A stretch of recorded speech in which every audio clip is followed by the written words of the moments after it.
Hello guys, this is Girish. आज हाजिर हूँ मैं आप लोगों के साथ एक नई कहानी के साथ। ये कहानी है एक ज़मींदार की। उस ज़मींदार की एक धर्म पत्नी थी, लेकिन हस्बैंड वाइफ के बीच में ज़्यादा बनती नहीं थी, हमेशा तू मैं में रहती थी। ज़मींदार है वो दिन भर कड़ी धूप में खेत में काम किया करता था और उसकी जो पत्नी थी वो दिन भर घर पर रहा करती थी।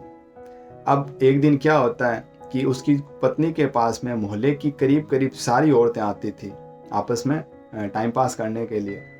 तो एक बुजुर्ग महिला भी उसकी पत्नी के पास आया करती थी।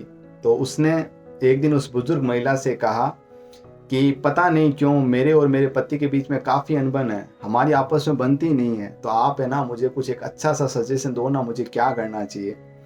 तो उस बुजुर्ग महिला ने कहा कि मैं तुम्हें एक दवाई दूंगी, जब भी तुम्हारे पति के साथ झगड़ा हो ना, तब उस दवाई को तुम अपने मुंह में रख लेना और कुछ ही दिनों में तुम फर्क देख लेना।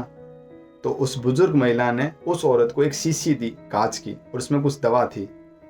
अब क्या होता, जैसे ही जमींदार घर पर आता, हस्बैंड वाइफ के बीच में झगड़ा होना स्टार्ट होता, तो उसकी जो धर्म पत्नी थी वो उस दवा को अपने मुंह में रख लेती थी। कुछ देर वो जो जमींदार था वो गालियां निकालते निकालते साइलेंट हो जाता। ऐसा करीब 1 महीने तक चलता रहा। 1 महीने के बाद में उन दोनों के बीच में जो झगड़ा था वो बिल्कुल खत्म हो गया। तो वो जो औरत थी वो बड़ी खुश थी। वो औरत उस बुजुर्ग महिला के पास गई और जाकर कहा कि आपने तो मेरी सारी समस्याओं का समाधान कर दिया। तो उस बुजुर्ग महिला ने कहा, कैसे? कि आपने जो दवाई दी थी ना, कमाल की दवा है वो, सच में अब मेरे और मेरे पति के बीच में झगड़ा छोड़ नहीं होता है। तो वो जो बुजुर्ग महिला थी वो जोर जोर से हंसने लगी। तो उस जमींदार की पत्नी ने कहा, आप हंस क्यों रहे हो? तो उस बुजुर्ग महिला ने कहा कि उस कांच की शीशी में सिर्फ पानी था। तुम जब भी उस पानी को अपने मुंह में रख लेती थी झगड़े के वक्त, तो तुम्हें बोलने का मौका ही नहीं मिलता था। तुम हमेशा चुप रहती।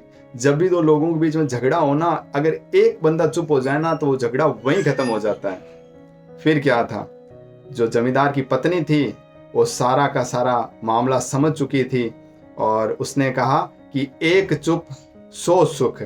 और आज के बाद तुम्हारे और तुम्हारे पति के बीच में कभी भी झगड़ा नहीं होगा, बस तुम इस दवा को मत छोड़ना। तो बस इस कहानी के माध्यम से मैं ये बताना चाहता हूँ कि मौन की क्या अहमियत है, what is the importance of the silence, कि चुप रहने की है, उसकी अहमियत क्या है जीवन में। तो आपको कैसी लगी मेरी ये कहानी? आज के दौर के अंदर वैसे पति और पत्नियों के बीच में जो झगड़ा है वो एक कॉमन एरर, एक कॉमन प्रॉब्लम हो चुकी है। तो इस कहानी ने आपको कहाँ तक छुआ हो, मुझे मेरे कमेंट सेक्शन में ज़रूर बताना और मुझे इंतज़ार रहेगा आपके सुझावों का। और मैं ऐसी ही प्यारी प्यारी कहानी आप लोगों के लिए बनाता रहूँगा। तब तक के लिए थैंक यू, धन्यवाद।